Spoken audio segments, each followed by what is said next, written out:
नमस्कार। एक मुलाकात कार्यक्रम में आप सभी दर्शकों का हार्दिक स्वागत है। लीजिए आज आपकी मुलाकात एक भगत भाई से करवाते हैं। कार्यक्रम की शुरुआत हमेशा की तरह परिचय से होगी।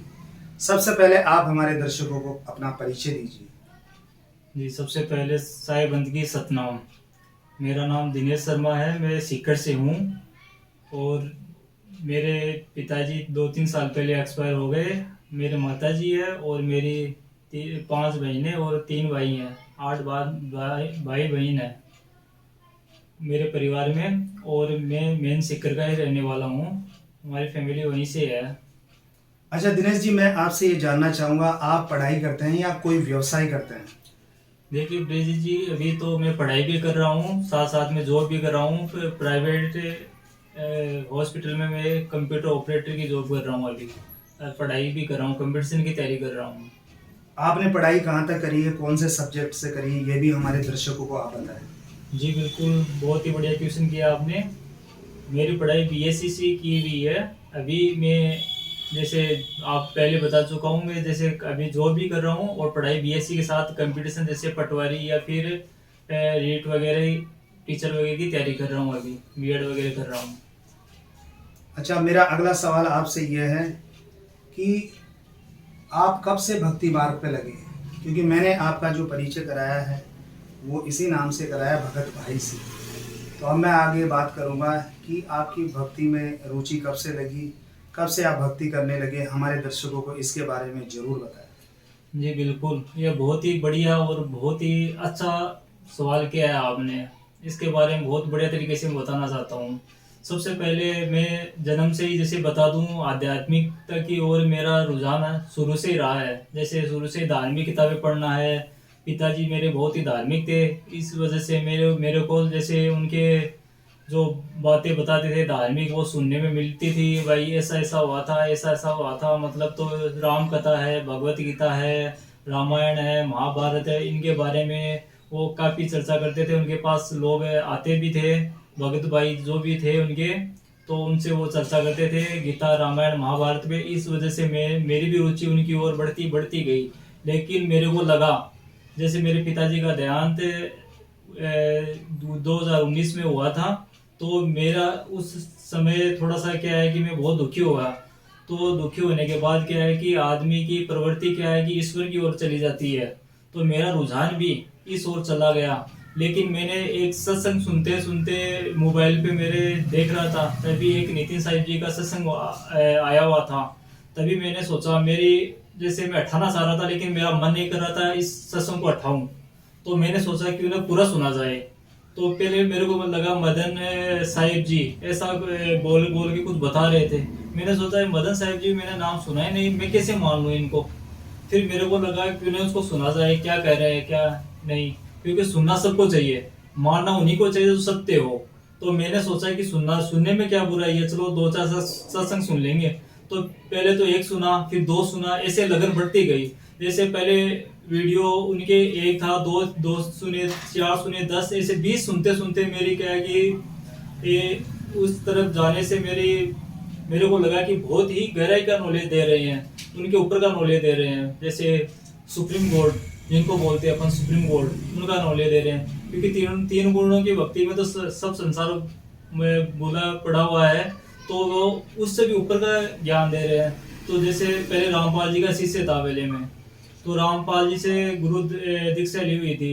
लेकिन मेरे को लगा कि ये नितिन साहिब जी के सत्संग सुनने के बाद मेरे को लगा कि इनसे ऊपर का ज्ञान है, जो मूल ज्ञान बोलते हैं जिनको।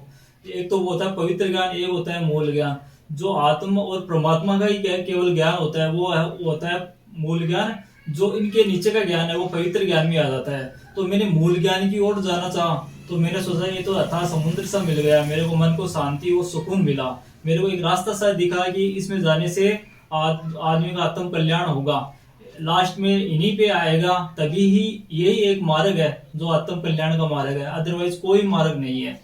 अच्छा दिनेश जी, आप नितिन साहब जी से पहले रामपाल जी महाराज से दीक्षित थे, उनसे आपने दीक्षा ले रखी थी। लेकिन जब आपने मोबाइल के ऊपर नितिन साहब जी का आपने जब सत्संग सुना, तो सत्संग सुनने के बाद लगातार उनके सत्संग सुनते रहे, और तब जाकर पूरे सत्संग सुनने के बाद आपको ये एहसास हुआ कि रामपाल जी के आगे भी कोई मार्ग है जो रामपाल जी नहीं बता पाए, लेकिन जब आप नितिन साहिब जी के पास गए तो कबीर साहब के मूल ज्ञान तक आप पहुँचे। और आप ये कह रहे हैं कि जो रामपाल जी का ज्ञान था वो एक पवित्र ज्ञान के अंतर्गत आता है, लेकिन जो नितिन साहिब का ज्ञान है वो मूल ज्ञान का सत्संग है। अब आपसे ये जानना चाहूँगा, आप भक्ति कर रहे हैं तो आप तो भक्ति कर रहे हैं, लेकिन अधिकतर लोग आजकल की जो युवा पीढ़ी है वो भक्ति नहीं कर रही। तो मैं आपसे ये जानना चाहूँगा कि भक्ति करने वाले और भक्ति नहीं करने वाले में क्या कोई अंतर है, वो हमारे दर्शकों को जरूर बताएं। जी, इसमें बहुत बड़ा अंतर है भक्ति करने वाले और न करने वालों में। भक्ति करने वाले होते हैं वो संस्कारी होते हैं, उनके अंदर वो ऑटोमेटिकली जैसे वो परमात्मा की ओर अग्रसर होते हैं तो उसमें वो गुण आ जाते हैं, वो मालिक के गुण, वो कुछ गुण आ जाते हैं। तो जैसे मांस नहीं खाना, शराब नहीं पीना, तंबाकू का सेवन नहीं करना इत्यादि वो गुण आ जाते हैं। तो वो क्या है कि फिर संसारी लोग क्या है कि इन चीज़ों का जैसे मांस खाना, तंबाकू सेवन कुछ ना कुछ तो करते रहते हैं, मतलब तो इनमें यह बड़ा अंतर है। तो भक्ति का और नहीं करने वालों का और करने वालों का तो मालिक के गुण आ जाते हैं, तो उसके अनुसार फिर आगे से आगे बढ़ता जाता है। दिनेश जी, आपने बताया कि जो भक्ति करने वाले हैं वो अपने खान पान की शुद्धता का ध्यान रखते हैं, तो कुछ कर्मों के बारे में बताइए कि भक्त करने वाले व्यक्ति में और भक्ति नहीं करने वाले व्यक्ति में वो कौन कौन से कर्म करते हैं। देखिए, सबसे पहले तो यह है कि जैसे उनके मन में भक्ति करने वालों के छल कपट नहीं होता, छल कपट से दूर होते हैं, दयावान होते हैं, क्षमाशील होते हैं, वो संसार के प्रति झुकाव नहीं रहता, परमात्मा की ओर उनका झुकाव होता है। संसारी जीव इनके विपरीत होते हैं, उनका संसारिक चीज़ों में माया में ही ध्यान लगा रहता है, जैसे पैसों में है, अदरवाइज किसी में ध्यान है, या फिर अन्य मायावी चीज़ों में ध्यान रहता है। तो यह बड़ा अंतर रहता है इनमें। दिनेश जी, कई बार देखा गया है कि भक्ति करने वाले लोग कई पाप कर्मों में लिप्त होते हैं, तो ऐसे लोगों के बारे में क्या कहेंगे। भक्ति करते हैं लेकिन फिर भी पाप कर्म नहीं छोड़ते हैं, पाप कर्म करते रहते हैं, तो क्या भक्ति का प्रभाव उनके ऊपर नहीं पड़ा। देखिए, जो वेश धारण करने से कोई साधु सन्यासी नहीं होता, मन को सन्यासी बनाना पड़ता है, वही साधु होता है। मेरा ऐसा मानना है कि वेश तो हर कोई धारण कर लेता है, लेकिन वेश धारण करके कोई शैतानी काम करता है या शैतान जैसे कार्य करता है तो भक्त कैसे हो सकता है। यह तो ब्रिजेश जी आप भी जानते हो, जैसे कोई भी साधु सन्यासी हो, मन चंगा तो कटौती पे गंगा, ये कबीर साहब की वाणी है, ये बिल्कुल खरी है। अपने जैसे वेशभूषा धारण कर लेते हैं कोई साधु सन्यासी की तरह, तो वो साधु सन्यासी वेशभूषा से कोई साधु सन्यासी नहीं होता जब तक मन को शुद्ध नहीं कर लेता, सदाचारी नहीं हो जाता, अपने मन निर्मल कर्म निर्मल नहीं कर लेता, बढ़िया कर्म वो शुद्ध कर्म नहीं कर लेता, तो वो भक्ति या साधु मानने लायक योग्य नहीं है। मेरा तो ऐसा मानना है। नहीं दिनेश जी, आपने वास्तव में बहुत ही अच्छी बात बताई है कि किसी भी वेश को धारण करने से या भक्त बन जाने से कोई भी बड़ा आदमी नहीं होता है जब तक कि वो अपने मन को काबू में नहीं कर लेता। यहाँ भक्ति के अंदर मन को काबू में करना सबसे बड़ी बात बताई गई है। मन को काबू में इंसान को करना चाहिए, भले ही वो वेशधारी हो या बिना वेशधारी हो, भले ही वो भक्ति कर रहा हो चाहे से नहीं कर रहा हो, लेकिन इंसान को मन को वश में करना चाहिए। ये बात आपने बहुत अच्छी बताई है। अच्छा दिनेश जी, हर इंसान अपनी गृहस्थी को बसाता है, आपकी शादी की उम्र हो गई तो आप भी शादी करने का विचार बना रहे हैं या शादी नहीं करेंगे, इसके बारे में हमारे दर्शकों को बताएं, क्योंकि बहुत से लोग ऐसे होते हैं जो भक्ति करते हैं, आप जैसी उम्र में जब उनकी लगन लग जाती है तो वो अपने घर वालों से यही कहते हैं कि भाई मैं तो शादी नहीं करूँगा, मालिक की बंदगी करूँगा। जबकि क्या है कि शादी भी करनी चाहिए, अपने घर गृहस्थी के जो भी कर्तव्य है उन सब का निर्वहन करना चाहिए। तो इसके बारे में शादी को लेकर आपके क्या मानस है, आपका क्या विचार है, ये बताएं। देखिए, मेरा ये मानना है शादी के मामले में, जैसे शादी करना और नहीं करने में कोई बड़ा फर्क नहीं है। जैसे मोह माया में रहते हुए भी सन्यासी हो सकता है और सन्यास धारण करते हुए मोह माया में डूबा रहता है। इन दोनों में बहुत बड़ा डिफरेंट होता है, बहुत बड़ा अंतर देखा गया है इनमें। जैसे मान लीजिए शादी भी कर लेते हैं तो मोह माया से जैसे कोई हटके भक्ति भी कर रहे हैं और साथ में शादी भी कोई की हुई है, तब तो कोई दिक्कत नहीं। यदि शादी न करके यदि मोह माया में पूरी तरह से फंसे हुए हैं और भक्ति का ढोंग करते हैं तो ये गलत है। तो मेरा तो ये पर्सनली ये मैटर है कि जैसे शादी तो हालांकि हाँ सही बात है, ये भी आपका कहना उचित है, शादी करनी भी चाहिए कि उम्र भी होती है, शादी किससे करनी चाहिए, लेकिन थोड़ा सा क्वेश्चन इस पे आ जाता है मेरा। मैं सोच रहा हूँ कि शादी उससे करनी चाहिए जिससे अपन का मेल मिलाप और लास्ट अंतिम समय तक जिनके साथ बिताना हो, तो वह जीवन साथी कैसा होना चाहिए। तो मेरा यह मानना है कि जीवन साथी ऐसा होना चाहिए जो अपना सहयोग करे। सहयोग कैसे, अब यह बात आ जाती है। तो सहयोग का मतलब यह है कि मैं ऐसे जीवन साथी को पसंद करना चाहूंगा जो कबीरपंथी हो, क्योंकि मैं भी कबीरपंथी से जुड़ा हुआ हूँ। उनका ज्ञान और अदरवाइज ज्ञान वो दोनों बहुत ही अलग अलग तरीके से, जैसे मानो कि पूर्व या पश्चिम का ज्ञान हो, बहुत अलग तरीके से। तो मैं सोच रहा हूँ कि क्यों ना आगे कोई दिक्कत है, इसलिए कोई भगतमती यदि कोई लड़की होगी तो उससे शादी उसी से करने की इच्छा है मेरी। तो जैसे कोई भी अपने समाज में, मैं खंडेलवाल शर्मा समाज से हूँ, तो इस समाज में मिले तो बहुत बढ़िया बात है, और सामान्य समाज से मिले तो भी बढ़िया बात है, लेकिन खंडेलवाल हो या शर्मा समाज हो तो बहुत बढ़िया बात है। देखिए दिनेश जी, आप ये कह रहे हैं कि अगर कबीरपंथी कोई लड़की है तो आप उससे शादी करना पसंद करेंगे ताकि आपके भी कबीरपंथी के विचार है और लड़की के भी कबीरपंथी के विचार हो, तब जाकर आप शादी कर लेंगे। दूसरी बात, आपने एक बहुत ही सुंदर बात कही कि मैं खंडेलवाल शर्मा परिवार से हूँ। अगर इसी में अगर कोई लड़की मिल जाती है तो सबसे पहले आप उनको अनुमति देते हैं जी। और अगर इनमें नहीं मिलती है तो आप दूसरे जो सर्व समाज है, जो सर्व हिंदू समाज है, उसमें भी आप ऐसी लड़की को चुनना पसंद करेंगे। ये आपकी शादी को लेकर ये आपकी इच्छा जाहिर की है आपने, शादी करेंगे आप, यही कहना चाहते हैं जी ना आप? बिल्कुल। प्राथमिकता तो ये रहेगी, जैसे कोई गंडेलवाल यदि समाज से जुड़े हुए हैं तो समाज से, जैसे अपन तो क्या है, कबीरपंथी का कोई धर्म नहीं होता, कोई जात पात नहीं होती, अपन के लिए तो सब समाज होता है, हम सब ईश्वर के बच्चे हैं। तो अपने लिए तो कोई वो मायने नहीं रखता, धर्म है, जाति विवाद जो भी है, ये सब अलग हटके रहते हैं। कबीरपंथी का सबसे बड़ा तो यही उदाहरण है, क्योंकि वो धर्म वो समाज को ही परे रखते हैं। वो सदाचार, बढ़िया कर्म, आदर्श, गुण, व्यवहार, ईश्वर के प्रति भक्ति भावना, इनको ही अपना आदर्श मनाते हैं।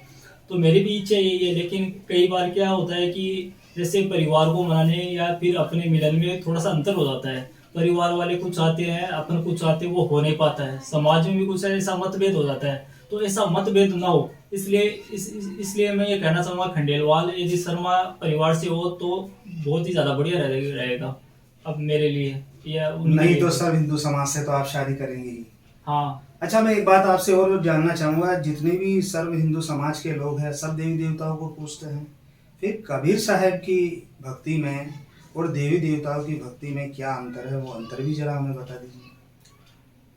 जी बिल्कुल, बहुत ही बढ़िया आपने सवाल किया है, इनका बहुत ही बढ़िया तरीके से मैं जवाब दे पाऊंगा, ये मेरी आशा है। जैसे आपने सवाल किया है कि देवी देवताओं की और कबीर साहिब की, ये दोनों में क्या अंतर है। कबीर साहिब क्या है, पहले ये जानना जरूरी है। जड़ और चेतन क्या है, थोड़ा सा इस पे मैं बताना चाहूँगा। जड़ और चेतन, चेतन सत्ता है वही कबीर साहिब है। उनका जो असली स्वरूप है, जो विदय स्वरूप जिसको कहते हैं, वही सत्ता, वही विदय स्वरूप है, उनको ही साहिब कहते हैं, कबीर साहिब। जो अदरवाइज है, जैसे पंचतत्व में आ जाते हैं, कोई भी जैसे पंचतत्व का शरीर जिसका बना है, जो माँ के गर्भ से वो क्या आया है, वो साहिब नहीं हो सकता। जैसे कबीर साहिब ने एक साहिब बोला है, जैसे अपनी साखी में, कि जो जन्मया माई वो साहिब नहीं, ऐसा कुछ बोला है। तो जो माँ के गर्भ से आया है, क्योंकि उनके तो बच्चे हैं, जैसे मालिक के जैसे बच्चे हैं हम, तो बच्चे के गर्भ से थोड़ी मतलब थोड़ी सोचने लायक बात है, मतलब मेरे हिसाब से बोल रहा हूँ, जैसे ये सोचने लायक बात, विचार करने योग्य बात है, तो माँ के गर्भ से तो आता नहीं है। साहिब तो नहीं आ सकते, मालिक तो आ नहीं सकते, क्योंकि हम सभी बच्चे हैं उनके। तो क्या है कि वो साहिब नहीं है। किसी अन्य देवी देवताओं को पूजा करते हैं तो वो साहिब तो है नहीं, अदरवाइज उसकी मुक्ति भी इस मुक्ति का वो मार्ग नहीं है। ये अलग कुछ कबीर साहिब का ही मुक्ति का मार्ग है, यही अंतिम स्टेज है, पीएचडी की पढ़ाई जिसको बोलते हैं, यही पीएचडी की अंतिम पढ़ाई है।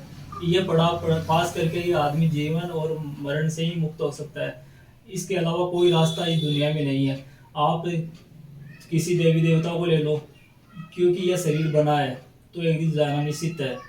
देवी देवता जैसे बड़े बड़े हो गए, देवी देवता चाहते हम इंसान हो जाते, हम इंसान होकर भी नहीं समझ पाते, क्योंकि कितनी जनसंख्या है, अनगिनत जीव है, उनका नंबर कब आएगा? अपना नंबर अभी ये मनुष्य जन्म में आया है, जितनी मान लो कितनी है लगभग जीव तो असंख्य है, या मानो जीव तो बहुत बहुत सारे हैं, लेकिन मनुष्यधारी कितने? ये देखो ना आप, मनुष्य 6 अरब होंगे, 7 अरब होंगे, उसमें भी कबीर साहिब को मानने वाले कितने हैं? मुश्किल से 1 लाख, 2 लाख, 5 लाख इतने ही है। उसमें भी असली जो भक्ति भाव करते हैं वो कितने हैं? वो तो बहुत कम है। तो मतलब क्या है कि ये संसार तो ऐसे चलता रहेगा, लेकिन एक बार तरवट से पत्ता टूट जाता है, फिर वापस नहीं लगता। तरवट से पत्ता टूटे लाके ना फिर बारी बार। ये कबीर साहब की एक साखी है, बहुत ही बढ़िया साखी है। तो ये पता ये हाथ से मौका चला जाता है ना, तो ये कभी पता नहीं अब किस जन्म में मिलेगा, कितने युग बीत जाएंगे, पता नहीं कितने सतयुग, कलयुग, द्वापर कितने भी युग बीत जाएंगे, पता नहीं कब मनुष्य का चोला मिलेगा। क्योंकि हर जीव को अधिकार होता है मनुष्य जीवन पाने का। तो परमात्मा भी यह चाहता है कि मनुष्य जीवन सभी को मिले। तो ये मौका हर किसी को ही देना होता है, हर को मौका बार बार नहीं होता है। इसलिए मेरा यह मानना है मनुष्य जीवन के केवल कल्याण के लिए मिलता है। अदरवाइज आप इसका दुरुपयोग करते हो, गलत कामों में लगाते हो, गलत धंधों में लगाते हो, तो ये मनुष्य जीवन पूरी तरह से बर्बाद हो जाता है। पता नहीं फिर कब आएगी वो घड़ी, कब कृपा होगी, तो वो फिर अलग मैटर हो जाता है। आपकी बात को मैं पूरी कर देता हूँ। जिस तरीके से आप बता रहे हैं, इतनी सारी बातें आपने बात बताई। आपका मानना यह है कि कबीर साहब की भक्ति करके इंसान मुक्ति को प्राप्त हो सकता है, और अगर कबीर साहब की भक्ति नहीं करता, अन्य देवी देवताओं की भक्ति करता है, तो वो भवसागर से पार नहीं होगा। इसलिए आप कबीर साहब की भक्ति को महत्व देते हैं। आपसे मिलकर बहुत ही अच्छा लगा हमें, जो आपने इतनी अच्छी जानकारी हमें दी। और दूसरी बात, आपने ये भी बताया कि हर इंसान को शिक्षा के साथ साथ संस्कार लेने बहुत ज़रूरी है, और संस्कार मिलते हैं सत्संग से। और आपने ये भी बताया कि शादी सबको करनी चाहिए, और आप भी शादी करेंगे, लेकिन आपने एक शर्त रख दी है कि जो कबीरपंथी लड़की होगी वो आपकी अगर खंडेलवाल शर्मा समाज से हुई तो आप शादी करेंगे, या फिर सर्व समाज से जो भी ऐसी बच्ची होगी जो कबीरपंथी होगी उससे आप शादी करेंगे। आप यहाँ स्टूडियो पे पधारे, इसके लिए मैं आपको धन्यवाद देता हूँ कि आप सीकर से चलकर मेरे स्टूडियो में आए और आप अपने विचार बताए, कबीर साहिब के बारे में बात बताए, और जो अपने मन की जो भी बात थी उसके बारे में बताया। परमपिता परमेश्वर से, सदगुरु कबीर साहिब से मैं भी यही प्रार्थना करूँगा कि आपकी जो मनोकामना है शादी को लेकर, मालिक आपकी मनोकामनाओं को पूरी करें, और जल्द ही आपको एक ऐसी लड़की मिले जो कबीरपंथी हो और आपके खंडेलवाल शर्मा समाज से हो या फिर अन्य सर्व समाज से हो, तो उससे शादी करके अपना वैवाहिक जीवन बड़ी सुख शांति पूर्वक भक्ति करते हुए गुजारे। इन सभी बातों के साथ दिल्ली क्राइम प्रेस से मैं पत्रकार ब्रजेश कुमार नावरिया। जी, आपका भी बहुत बहुत शुक्रिया इस कार्यक्रम के लिए, जो आपने मेरा इंटरव्यू लेके आत्म सम्मान को बढ़ाया। इसके लिए आपका भी बहुत बहुत बढ़िया शुक्रिया। इसमें से यह प्रार्थना है कि जो मैं सोचा है, जो मैंने आपने सामने बातें रखी है, वो इच्छा पूरी हो। और आपका बहुत बहुत शुक्रिया। अंत में मैं ये कहना चाहूँगा, साहिब बंदगी सतना। साहिब बंदगी सतना।